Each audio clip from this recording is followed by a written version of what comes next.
வழக்கமாக மலையாள படங்கள் ரிலீஸ் ஆகும்போது பெருவாரியான ரசிகர்களால் அந்த படங்கள் கொண்டாடப்படும். தியேட்டர் ரிலீஸாக இருந்தாலும் சரி, ஓடிடி ரிலீஸாக இருந்தாலும் சரி, ஒரு படம் ரிலீஸ் ஆன உடனே அந்த படத்தை பாராட்டி நிறைய பேர் எழுதுவாங்க. ஆனால் சமீபத்தில் வெளிவந்த மோகன்லால் நடித்த எம்புரான் அப்படிங்கிற ஒரு படம் நாடு முழுவதும் மிகப்பெரிய கடும் எதிர்ப்பை சந்தித்து கொண்டிருக்கிறது. எதற்காக எதிர்ப்பு, என்ன பிரச்சனை? 2018ஆம் ஆண்டு லூசிஃபர் அப்படின்னு சொல்லி ஒரு படம் வந்தது. அந்த படம் மோகன்லால் நடித்தது. நடிகர் பிருத்திவிராஜ் சுகுமாரன் அவர் தான் டைரக்ஷன் பண்ணியிருந்தார். அந்த படம் நிறைய பேருக்கு பிடிச்ச படம். எனக்கும் ரொம்ப பிடிச்ச படம். ரொம்ப ஸ்டைலிஷாக இருக்கும். மலையாளத்தில் ஒரு மாஸ் ஹீரோ சப்ஜெக்ட்டு. பிருத்திவிராஜ் மோகன்லாலோட ரசிகராக இருந்து அவரை ஒரு அணுவாக ரசித்து அவர் வச்சு படம் எடுத்திருப்பார். கிட்டத்தட்ட நம்ம கார்த்திக் சுப்புராஜ் சூப்பர் ஸ்டாரை வச்சு பேட்டை படம் எடுத்த மாதிரின்னு வச்சுக்கோங்களேன். அதனால் மலையாளம் மட்டும் இல்லாமல் எல்லா லாங்குவேஜ்லேயும் அந்த படம் நல்ல ஹிட்டு, எல்லாருக்குமே தெரியும். அந்த படத்துடைய இரண்டாம் பாகமான எம்புரான் அந்த படம் ஒரு பேன் இண்டியா படமாக கொண்டு வர்றதுக்காக அவங்க முயற்சி பண்ணாங்க. அதற்காக இந்த லைக்கா ப்ரொடக்ஷன்ஸ் அவங்க வந்தாங்க. மோகன்லாலுடைய கம்பெனி ஆஷிர்வாத் சினிமாஸு, அதுக்கப்புறம் அந்த கோகுலம் சினிமாஸ்ன்னு சொல்லி மலையாளத்தில் ஒரு மிகப்பெரிய தயாரிப்பு நிறுவனம், இவங்க எல்லாரும் சேர்ந்து ஒரு மிகப்பெரிய பொருட்செலவில் எம்புரான் படத்தை தயாரிச்சிருக்காங்க. பிருத்திவிராஜ் சுகுமாரன் தான் டைரக்ட் பண்ணியிருக்காரு. முரளி கோபி அப்படிங்கிறவர் தான் இந்த பாட்டுக்கான கதை வசனம் எல்லாத்தையுமே எழுதியிருக்காரு. படம் சென்ற வாரம் ரிலீஸ் ஆச்சு. ரிலீஸ் ஆனதுக்கப்புறமே பார்த்திங்கன்னா ஒரு மிக்சடு ரிவ்யூஸ் தான். சில பேர் ஓகே பரவாயில்ல அப்படின்னு சொல்கிறாங்க, சில பேர் ஒன்று வேஸ்ட்டுங்க நல்லாவே இல்லை அப்படின்னு சொல்கிறாங்க. ஆனால் படத்தில் பிருத்திவிராஜ் சுகுமாரன் கையாண்ட சில விஷயங்கள், அவர் கையில் எடுத்திருக்கிற சில விஷயங்கள் தான் இன்றைக்கி படத்தை எதிர்க்க வச்சிருக்கு. வட மாநிலங்கள் மட்டும் இல்லாமல் கேரளாக்குள்ளேயே நிறைய பேர் இந்த படத்தை விமர்சித்து பேசுகிறாங்க. முக்கியமாக நம்ம ஊரில் தமிழ்நாட்டில் இந்த படத்துக்கு மேலே மிகப்பெரிய எதிர்ப்பு கிளம்பியிருக்கு. வட மாநிலங்கள்லாம் விமர்சிக்கிறாங்க அப்படின்னா கண்டிப்பாக தமிழ்நாடு இந்த படத்தை ஆதரிச்சே ஆகணுமே அப்படின்னு உங்களுக்கு தோணலாம். அது என்ன அப்படிங்கிறத நான் சொல்லிடுறேன். இந்த படத்தில் குஜராத் கலவர காட்சிகளை காமிச்சிருக்காங்க. அந்த குஜராத் கலவரத்தின் போது நிறைய இஸ்லாமிய மக்கள் ஒரு பாதுகாப்பு தேடி ஒரு இடத்துக்கு போகிறாங்க. அந்த இடத்துக்கு போனதுக்கப்புறமா அங்கே இருக்கிற ஒரு இந்து பெண்மணி தான் அவங்களுக்கு பாதுகாப்பு கொடுக்குறாங்க. ஆனால் அதற்கு பிறகு அந்த இடத்துக்கு வரக்கூடிய ஒரு கும்பல், அவங்க எல்லாருமே இந்துக்கள், அவங்க என்ன பண்ணுறாங்கன்னா அங்கே இருக்கக்கூடிய எல்லா இஸ்லாமியர்களையும் கொல்றாங்க. கொடூரமாக ஒரு கர்ப்பிணி பெண் அப்படின்னு கூட பார்க்காம அந்த பெண்ணை பாலியல் பலாத்காரம் செஞ்சு கொள்கிறாங்க. அந்த இடத்துலேருந்து தப்பிக்கிற ஒரே ஒரு சிறுவன் தான் இந்த பிருத்திவிராஜ் சுகுமாரன் அப்படின்னு பின்னாடி ரிவீல் பண்ணுறாங்க. ஸோ இதுதான் கதை.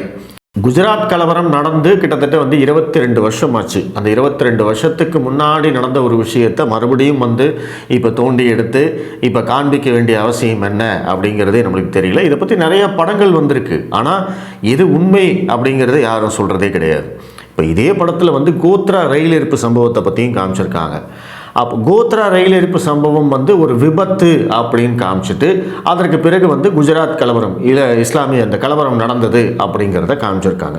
ஸோ அப்போ இந்த இடத்துலையே இயக்குனருடைய ஒரு சார்பு நிலை நம்மளுக்கு தெரியுது.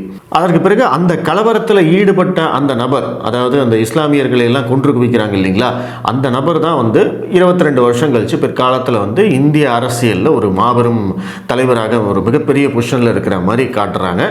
அந்த தலைவர் என்ன பண்ணுறாரு அப்படின்னா கேரளாவில் எப்படியாவது ஆட்சியை பிடிக்கணும், கேரளாவை நம்ம கண்ட்ரோலுக்கு கொண்டு வரணும் அப்படிங்கிறதுக்காக அவர் கேரளாவை நோக்கி வர்றதாகவும் படத்தில் காமிச்சிருக்காங்க. ஸோ இது என்னென்னா இது பாஜகவை குறிக்கிறது, பாஜகவில் இருக்கிற தலைவர்களை குறிக்கிறது அப்படின்னு சொல்லி ஒரு மிகப்பெரிய எதிர்ப்பு கிளம்பியிருக்கு. கடுமையான எதிர்ப்பு கிளம்பினதுக்கப்புறமா படக்குழுவினர், நடிகர் மோகன்லால் உள்ளிட்ட படக்குழுவினர் என்ன பண்ணியிருக்காங்கன்னா ஒரு 17 காட்சிகளை கட் பண்ணுறதுக்கு சம்மதிச்சிருக்காங்க. அதே மாதிரி கட் பண்ணி தான் படம் மறுபடியும் ரீரிலீஸ் பண்ணியிருக்காங்கன்னு நினைக்கிறேன். பொது வெளியில் மோகன்லால் அவர்கள் மன்னிப்பும் கேட்டிருக்காரு. ஏன்னா என்னுடைய திரை வாழ்க்கையில் இந்த மாதிரியான விமர்சனங்களை சந்தித்ததில்லை, அதனால் இது யார் மனதையும் புண்படுத்தும் நோக்கம் இல்லை அப்படிங்கிற மாதிரி அவர் ஒரு விளக்க அறிக்கையும் கொடுத்துருக்காரு.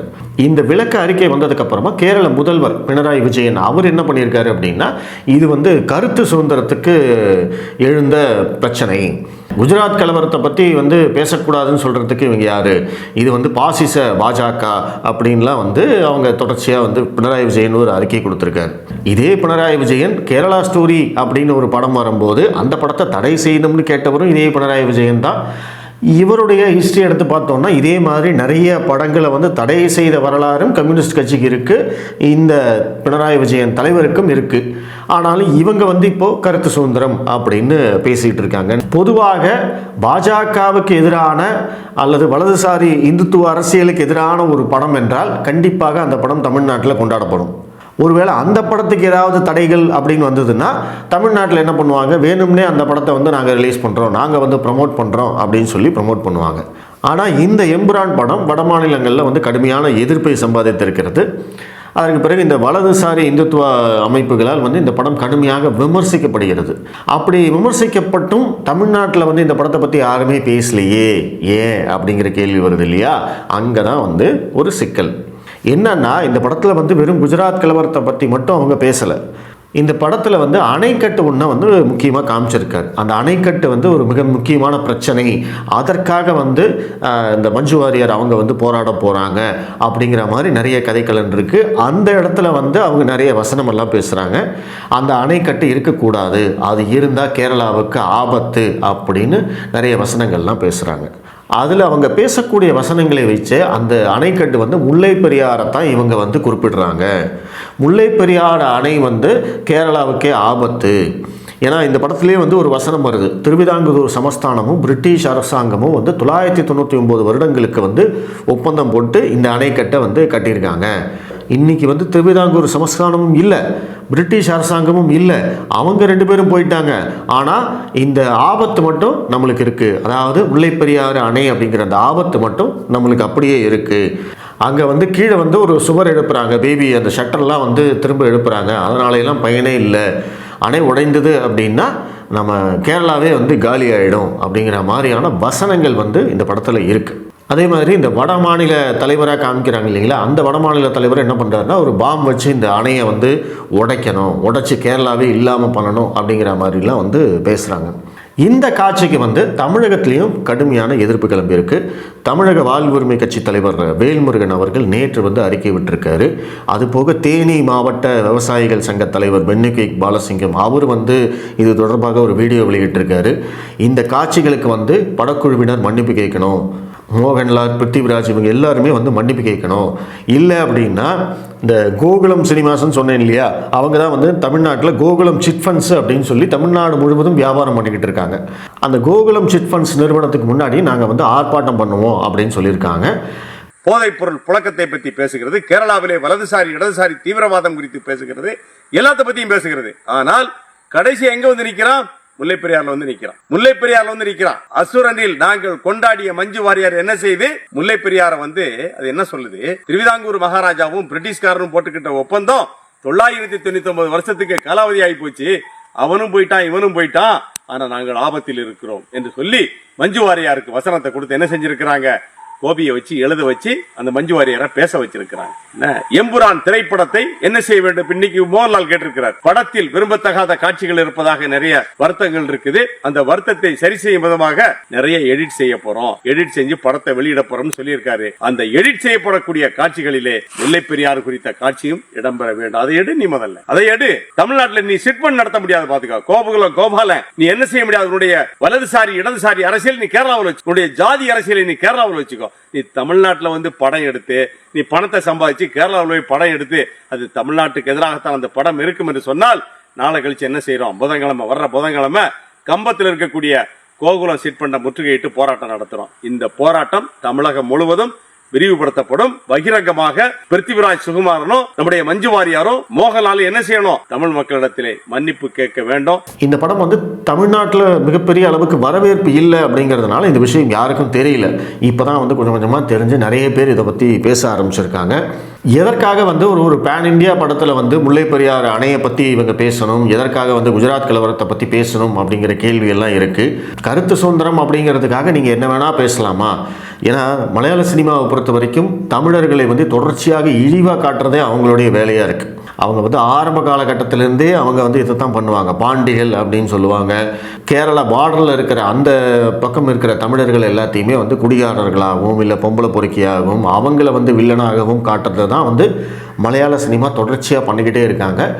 பட் அது ஒரு கட்டத்தில் வந்து ஒரு மறைமுக குறியீடாகவே இது வந்து வந்துக்கிட்டே இருந்தது. இதை பற்றின நிறைய விமர்சனங்களும் வந்துக்கிட்டே இருக்குது. எத்தனை படங்களில் எத்தனை மாதிரியான காட்சிகள் வந்திருக்கு அப்படிங்கிறது எல்லாத்தையுமே எடுத்த நிறைய பேர் வந்து சமூக வலைதளங்களில் பதிவிட்டு இருக்காங்க. ஆனாலும் மலையாள படங்கள் ஒரு நல்ல ரசனையான மலையாள படங்கள் வரும்போது தமிழக ரசிகர்கள் தான் அதற்கு வந்து ஏகோபித்த ஆதரவு கொடுத்து அவங்கள வந்து பாராட்டி கொண்டாடுறதும் வந்து அதே தமிழக ரசிகர்கள் தான். ஆனால் அந்த நன்றிக்கடன் வந்து மலையாளிகளுக்கு கிடையாது, இல்லை அப்படிங்கிறது தான் நம்மளுக்கு தெரியுது. ஏன்னா கேரளாவுக்கு தேவையான அனைத்து பொருட்களும் தமிழகத்திலேருந்து தான் போகுது.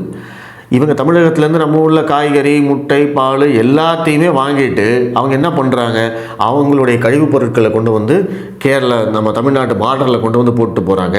கோயம்புத்தூர் பார்டரில் வந்து இந்த கோழி கழிவுகள் எல்லாத்தையும் கொண்டு வந்து போட்டு போனாங்க, மருத்துவ கழிவுகளை போட்டு போனாங்க. அதே மாதிரி திருநெல்வேலி அந்த பார்டரில் வந்து அங்கே கொண்டு வந்து போட்டு போகிறாங்க. நம்மளுடைய கனிம வளங்கள் அத்தனையும் வந்து பார்த்திங்கன்னா இன்றைக்கி வந்து கேரளாவுக்கு தான் போயிட்டுருக்கு. அதையெல்லாம் வாங்கிக்கிறாங்க அவங்க. கேரளாவில் திருநாய்கள் தொல்லை இருக்குது அப்படிங்கிறதுக்காக அந்த நாய்களை பிடிச்சிட்டு வந்து தமிழ்நாடு பார்டரில் கொண்டு வந்து விட்டுட்டு போயிருக்காங்க. இந்த மாதிரி ஏகப்பட்ட சில்லற வேலைகளை வந்து இவங்க பண்ணிக்கிட்டே இருக்காங்க. அதில் ஒரு சில்லற வேலை தான் வந்து இந்த முல்லைப்பெரியாறு சம்மந்தப்பட்ட இந்த காட்சிகள், இந்த வசனங்கள். ஏன்னா இந்த பிருத்திவிராஜ் இயக்குனர் வந்து ஏற்கனவே இந்த முல்லைப்பெரியாறு பிரச்சனை வந்தபோது முல்லைப்பெரியாரை டீகமிஷனிங் பண்ணணும் அப்படின்னு சொல்லி ஹேஷ்டேக்லாம் போட்டு ட்ரெண்டிங் பண்ண ஒரு நபர். ஸோ அந்த நபர் மறுபடியும் வந்து தன்னுடைய படத்தின் மூலமாக இப்படி ஒரு விஷத்தை வந்து விதைச்சிருக்காரு அப்படிங்கிறது தான் இதில் முக்கியமாக குறிப்பிட வேண்டிய விஷயம். கண்டிப்பாக இந்த படத்தை வந்து தமிழர்கள் எல்லாருமே எதிர்க்கணும், எல்லாருமே எதிர்த்து குரல் கொடுக்கணும், இந்த கண்டனம் தெரிவிக்கணும். இன்னொரு முறை அவர்கள் வந்து முல்லைப்பெரியாறு பிரச்சனை பற்றியெல்லாம் பேசவே கூடாத அளவுக்கு வந்து நம்ம இதுக்கு வந்து எதிர்வினை ஆட்டணும் அப்படிங்கிறது தான் நம்மளுடைய வேண்டுகோள். இந்த வீடியோவை பார்க்குறவங்க அல்லது இந்த விஷயத்தை பற்றி தெரிஞ்சவங்க, எம்புரான் படத்தில் இந்த மாதிரி நடந்திருக்குன்னு தெரிஞ்சவங்க குறைந்தபட்சம் ஒரு கண்டனத்தை பதிவு செய்யுங்க. அதுதான் நம்மளுடைய வேண்டுகோள். மீண்டும் இந்த மாதிரி கேரளா மலையாள சினிமாக்கள் இந்த மாதிரி பண்ணக்கூடாது அப்படிங்கிறதையும் நம்ம வந்து ஒரு எச்சரிக்கையாக சொல்லிக்கணும். நன்றி.